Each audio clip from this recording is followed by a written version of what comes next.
Assalamualaikum warahmatullahi wabarakatuh. Terima kasih sudah klik video ini. Teman-teman, gue mau bahas pertandingan partai puncak babak terakhir di turnamen Grand ke Freestyle Chess di Jerman.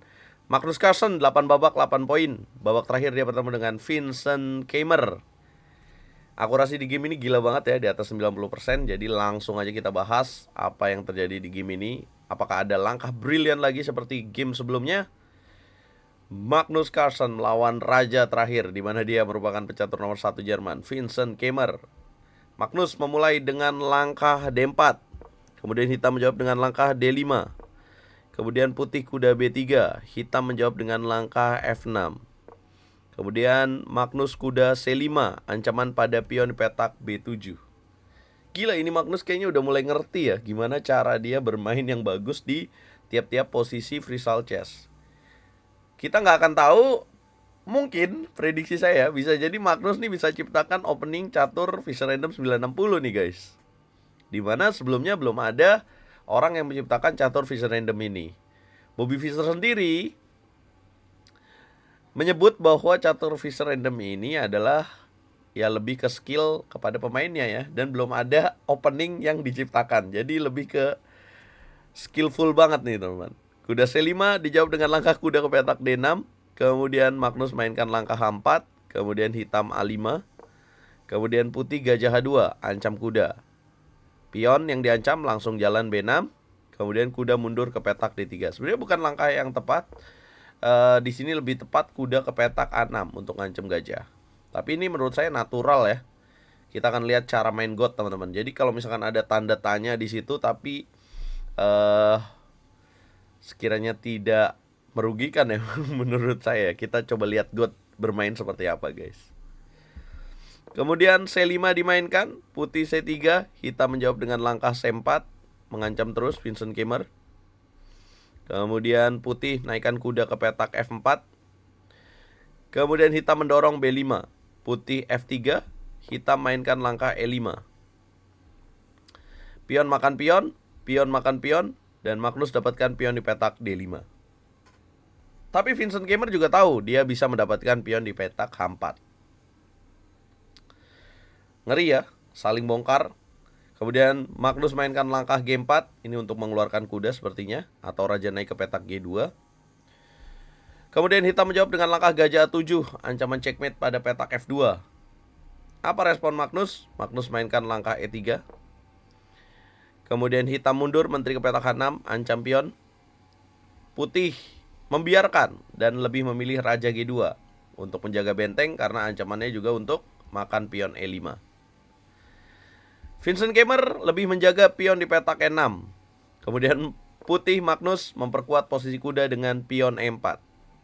Hitam bosen juga ngelihat kuda di petak D5, menawarkan pertukaran dengan kuda C7. Ini menarik, Magnus Carlsen memilih kuda ke petak C2. Dia tahu kalau pertukaran pada petak D5, putih bisa dapetin pion di petak E5 juga. Tapi langkah menarik juga dimainkan oleh Vincent Keimer dengan memilih rokade panjang, artinya menyiapkan discover attack. Magnus menopang kuda D5 dengan kuda. Kemudian hitam melakukan kesalahan dengan menteri ke petak E8 di saat ada pilihan lain ya, yaitu dengan jalan H5. Menteri ke petak E8. Apa langkah terbaik putih guys?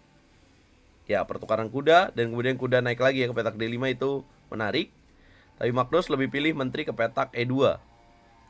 Kemudian pertukaran kuda terjadi. Putih makan lagi dengan kuda.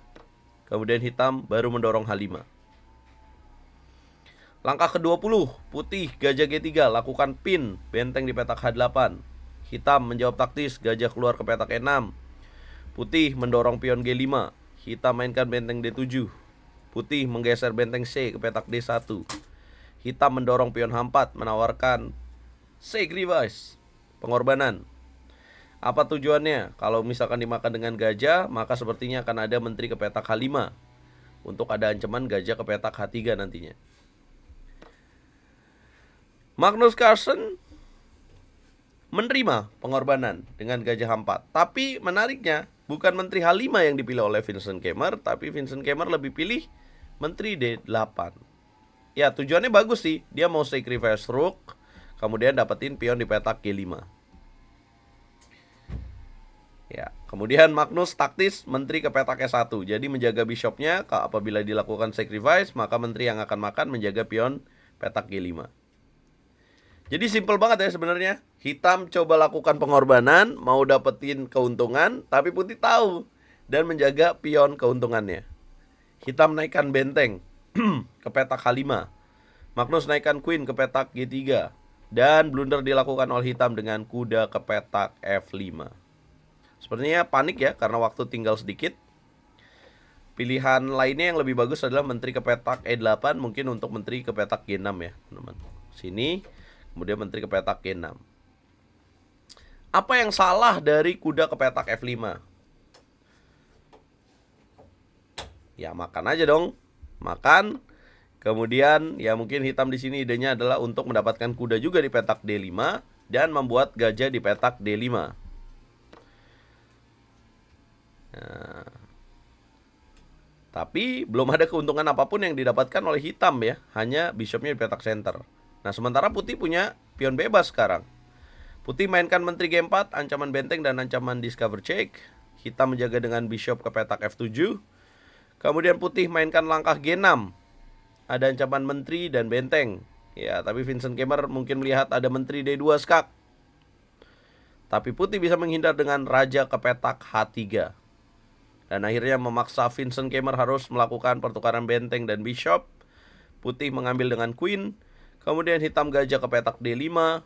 Putih gajah E4. Ya Magnus sudah unggul secara poin teman-teman, secara poin perwira. Kemudian dilakukan pertukaran bishop. Menteri makan. Kemudian menteri ke petak H6.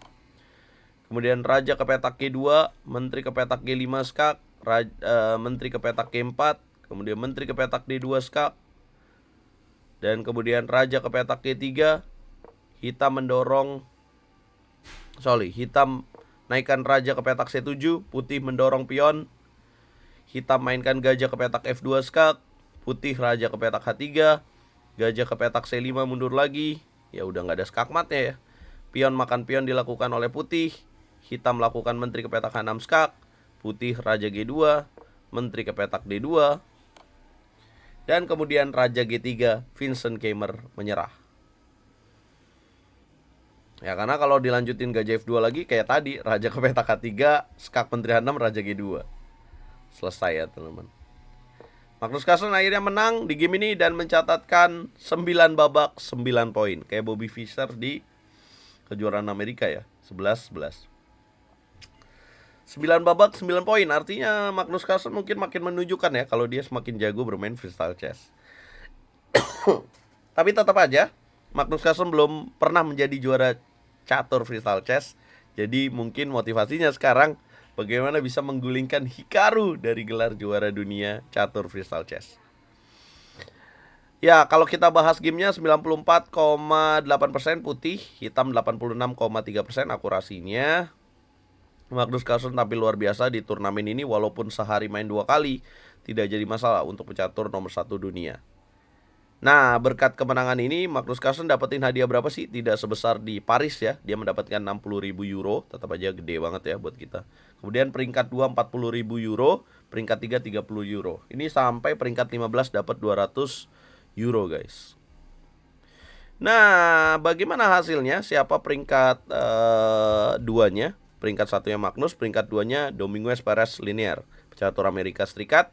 Peringkat 3-nya Fabiano Caruana, peringkat 4-nya Esipenko, Sarana, peringkat 5 Parham 6, Arjun 7, Frederick Swain 8, Grischuk 9, Ray Robson 10, Wesley So 11. Wesley So padahal mantan juara dunia freestyle chess, guys.